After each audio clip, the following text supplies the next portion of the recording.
All right, hello, POLSCI 1. Welcome to Chapter 3. So I'm going to get started, get going, because this is a big chapter, a lot to cover. So we're starting on the institutions chapters. Chapter 3, we look at the legislative branch. Chapter 4 is the executive. Chapter 5 is judicial. All right, so Chapter 3, separation of powers. Well, we know that there are separate powers for each branch. So what does Congress have? What's congressional power over the other branches? Over the executive, they approve all presidential appointments in the cabinet. Uh, Judges to the Supreme Court, those are all approved by Congress. And budget appropriations. President is in charge of the executive branch, but the executive branch gets its money from the legislative branch. So this Congress' probably most important power is that they control the budget. If we look at Congress can also impeach the president. We saw that earlier this year. Congress impeached President Trump. All right, how about judicial branch? They approve the justices. We've already talked about that. And judges can also be impeached. Probably more judges have been impeached than presidents have been impeached. All right, so the powers of Congress. Enumerated powers. I mentioned this earlier. I think in Chapter 2 we talked about enumerated powers. These are powers that are stated in the Constitution, so you'll probably want to remember these. There are only 17 of these powers. A lot come from Article 1, Section 8 of the Constitution. Control of money. So in the Constitution it says Congress has control of money. That is enumerated power. It's stated. Regulation of trade beyond state borders. So regulate commerce. That's done by Congress. It's given to them by the Constitution. Regulation of the military. So President's commander-in-chief, but Congress keeps a standing army. So that's that separation of powers thing again. And that power is given to Congress by the Constitution. And defining the court structure. So the Congress, or legislative branch, sets up the judicial branch and says what it's going to look like. That's a power stated in the Constitution. Implied powers. So this is another set of powers given to Congress, but not by the Constitution. They're implied. So let's go over it. Come from the necessary and proper clause. They're also known as necessary and proper powers. Comes from the Supreme Court's ruling in McCulloch versus Maryland. I would want you to remember McCulloch versus Maryland. That is an important case. So you want to remember that it sets up implied powers. McCulloch versus Maryland establishes implied powers. Allows Congress to enact laws that may assist the Congress in accomplishing goals directly related to the enumerated powers. So what that means is it allows Congress to make laws that fulfill the enumerated powers. So as an example, Congress must keep a standing army. Well, what does an army need? Well, it needs money, it needs guns, it needs weapons, it needs soldiers. So Congress will pass laws to fulfill their enumerated powers of keeping a standing army. So that's what implied powers means. It allows Congress to make laws so that they fulfill their enumerated powers. So what does Congress do? Well, everybody knows they make laws. So that's their main function, is to make laws. They also they have a representation function. They represent you. They speak for you. You voted them in, they will go speak for your area. So like in this area, here in the Central Valley, what's important for us is agriculture. So we get representatives that will speak out for agriculture. Oversight function, they oversee how money is spent. They can oversee the executive branch, so they investigate. They can investigate and find out if there's any wrongdoing from the executive branch. And then constituency function. You can get free White House tickets if you go to your member of Congress, and they can provide you tickets. Same thing, like if you want to have a flag flown over the Capitol and you want to do it for a special occasion, they'll do that. That's constituency function. If you have a problem with the federal government, you go to your member of Congress and they represent you. That's part of the representation function as well. Committee system. Just know that in the committee system, committees do all the work. They pretty much do all the legislating and investigations. Committees are seen as a division of labor. You break up different committees to oversee important areas of government. So agriculture is important. So there's an agricultural committee, military, armed services committee. They will oversee those areas of the economy or government. permanent committees or standing committees. So standing committees are permanent. They're always there. They never go away. So Agricultural Committee, Standing Armed Services Committee, those committees were always there. Joint committees, members from both the House and Senate. So it's kind of like what the name means. Members of both the House and Senate make up this committee. Conference committee. Conference committee is important to remember, especially when we talk about the essay question that comes out of this chapter. In a conference committee, members from both the House and Senate come together to work out differences between a House-passed bill and a Senate-passed bill. So a conference committee, when the House passes a bill, it could be different from what the Senate passes. So both will send members to a conference committee to work out those differences. You'll want to remember that when we get to the essay question. And then select committees, temporary committees that serve for only a specific purpose. So it's select the investigations on why the 9/11 attacks happened. That was a select committee that oversaw why we were attacked on 9/11. Leadership is different between the two. House, you have the Speaker of the House. They lead the majority party. The majority party picks the Speaker of the House. The majority party today is Democrats. Nancy Pelosi is the Speaker of the House. Majority leader, the Speaker of the House represents the whole House, so they're not seen as the leader of the party. The majority leader is the leader of the party. Speaker is above the political fighting, so the majority leader leads the fight against the opposition. Minority leader leads the fight against the majority. They try to pick off people from the majority to vote on their side. So minority leader will try to get people to join them. And then you do have whips. When we talk about whips in the Congress, they will get people to do things that they normally would not do. So they whip them into shape, is pretty much like what they mean. So you have the majority and minority whips. In the Senate, Vice President is President of the Senate. There is no Speaker of the Senate. The Vice President is the leader of the Senate. How many senators are there? There are 100 senators. So is it conceivable that they vote 50-50? Yes. The Vice President is there to break the tie. That's the only really thing the Vice President does. They do preside over, but they don't have any power. They don't have any vote unless there's a tie. President Pro Tem of the Senate. Normally, the Vice President is never there. They only show up like once a year, and that's for State of the Union address. The Vice President is hardly ever there, so the President Pro Tem will preside over the Senate. They have no extra vote. If there's a tie, then the Vice President will show up. Other than that, the President Pro Tem presides over the Senate. Majority Leader is all the power in the Senate. They decide what legislation will be debated and what will be talked about. So Majority Leader is important. They're the most important person in the Senate, even more so than the Vice President, President Pro Tem. And then the Minority Leader, just like the Minority Leader in the House, they got to try to get people to join their side.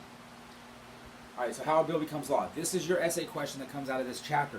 You're going to need to tell me how a bill becomes law.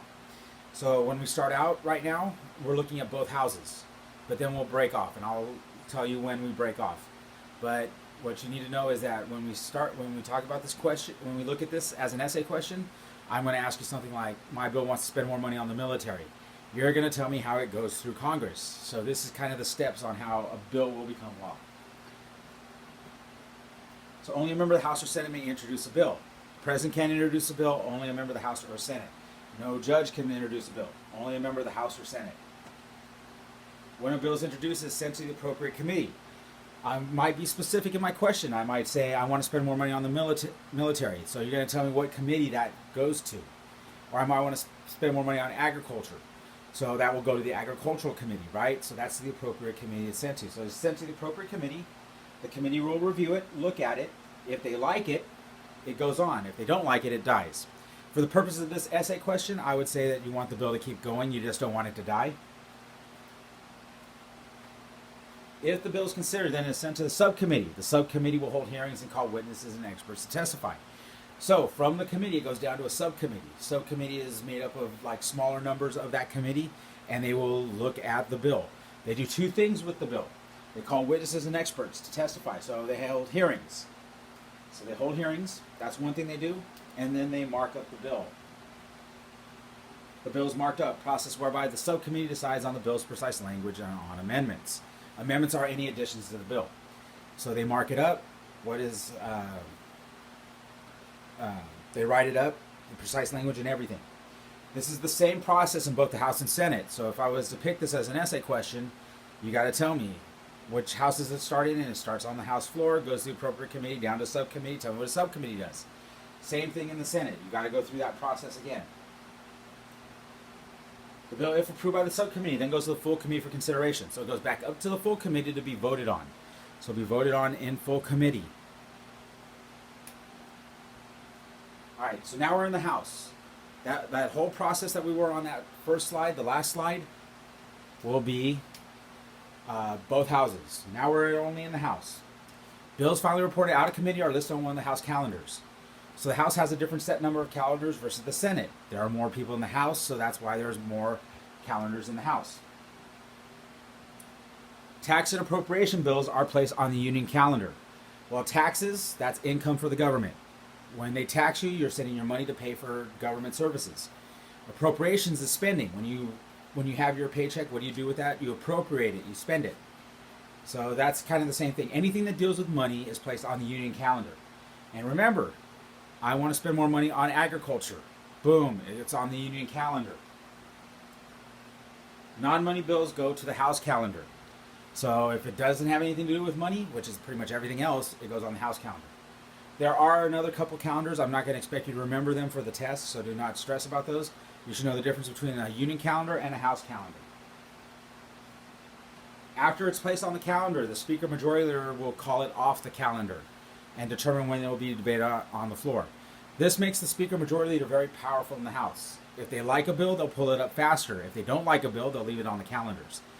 So it's up to the Speaker Majority Leader to decide what bills are going to be called off and when. If they like a bill, they'll pull it off. If they don't, they'll leave it on and just let it go away. The Rules Committee decides the amount of time the House will spend debating a bill. So the Rules Committee does two things with the bill. They set rules, right? That's why they're called the Rules Committee. So how much time will be debated? How many members are there in the House of Representatives? There are 435 members in the House, so they can talk for a long time.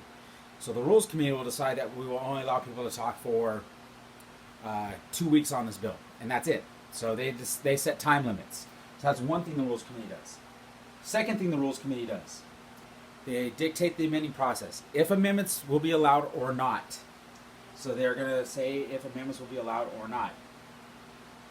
There are three different rules the Rules Committee uses. So they have a closed rule, prohibiting all amendments except those from the committee that reported the bill. So it's closed off. Nobody can add anything to it. So it says, no, we're not adding any amendments to the bill. So the opposite of that is open. We have an open rule, permitting any amendments from the floor. So in an open rule, you can throw on whatever you want onto a bill. There's also a modified rule, allowing a limited number of amendments. Kind of a in-between closed and open rule. Okay? So, if I like the bill, do I want to put an open rule or a closed rule on it? Well, if I like the bill, I want to put a closed rule on it because I want it to stay the same. If I don't like the bill, I want it to be open. I want us to be able to throw whatever we want on it so that, hey, we're all going to, so that the bill will die. So we have debates. Opponents of the bill may try to amend it beyond recognition or else add objectionable provisions destined to kill it. So if I like the bill, I don't want anybody to put anything on it. But if I don't like it, well, then I'll put on a provision that says every West Hills College student gets paid $1 million. So what would happen is if the bill passes, hey, you all get paid $1 million and I'll be reelected.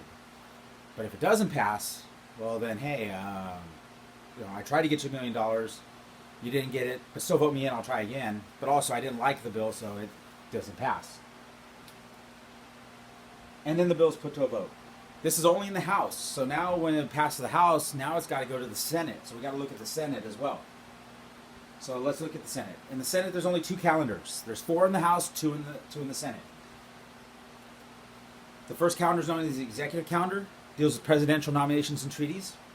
So we're talking about presidential nominations and treaties. President nominates judges of the Supreme Court, cabinet officials. Treaties that are signed by the president, they got to be approved by the Senate. Another name for president is executive. That's why this is the executive calendar. So it's pretty simple. Anything that deals with the president's nominations or treaties, that's on the executive calendar. The other calendar is the calendar of general orders. Pretty much everything else. So if my bill wants to spend more money on the military, which calendar is going to be put on? You're going to put on the calendar of general orders. So be sure to differentiate that if you get this essay question. There's no time limit on debate, so there is no rules committee in the Senate. People can debate it as much as they want. There's no restrictions on amendments. You can throw on whatever you want. There is no rules committee again, so you can put whatever amendments on. This is what makes bills different from House and Senate. The Senate can throw on whatever they want. The House may be limited. There are unanimous consent agreements because there are still 100 senators and they can still talk for a long time. These agreements are usually secured by the majority leader in cooperation with the minority leader. In the Senate, there is a filibuster, political device to stop a bill that the minority does not have the votes to defeat, to win concessions on a bill, or to arouse public opposition to it. So a filibuster has been used. The longest filibuster has been 24 hours. One senator has to talk for that whole 24 hours, or a group of senators, to be able to invoke a filibuster. You need 3/5 of the Senate to agree to stop a filibuster, or 60 votes. If they don't, then that person has to keep talking. Once they stop talking and they leave, then they can put the bill to a vote. So if a filibuster stops a bill from being voted on, it means unlimited debate. The Senate has this, the House does not. All right, just a couple more slides. We're looking at differences between House and Senate. So we'll look at the House first. Pretty simple when we look at this, and this is available under files if you look there. If I go through this fast, because I only want to keep this to 20 minutes. So in the House, there are 435 members. There's only 100 in the Senate. Because of that, there's a lot of differences down line. 2-year terms in the House, so every 2 years, all 435 members are up for election. This year, in 3 months, you'll be voting, or will be voting for members of the House. All 435 of them. Debate is limited in the House because of more members, so they try to limit debate because there's 435 of them. There are 4 calendars, more calendars because there's more people. Rules committee only in the House, again, that goes to debate limited. There is no rules committee in the Senate. Leadership, you have Speaker of the House. The leader of the Senate is the Vice President. Seats are determined by population. The bigger a state's population, the more representatives you're going to have. California has 53 representatives, whereas Wyoming only has 1. So the bigger the population, the more representatives you're going to have.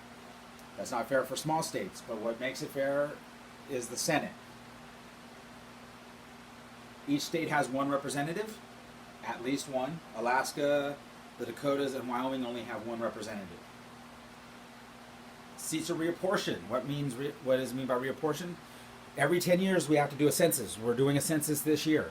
Population moves. Some states will gain seats and lose seats in the House, depending on population moves. People are moving out of New York, is what I hear, so New York may lose seats. Texas may gain seats. Florida may gain seats.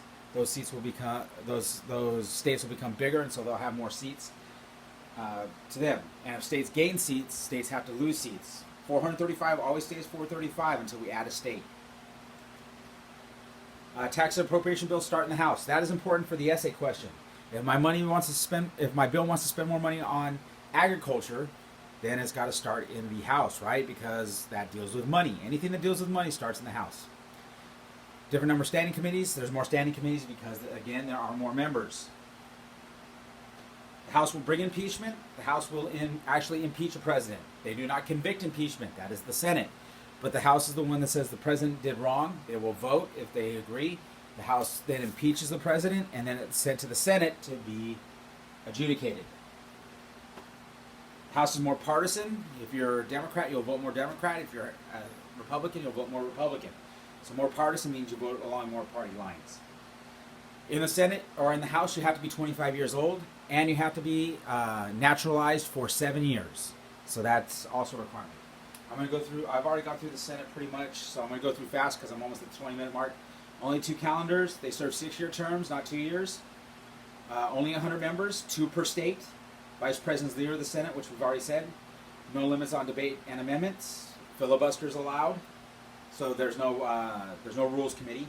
There's less party loyalty. Democrats will vote with Republicans. Republicans will vote with Democrats. Less standing committees.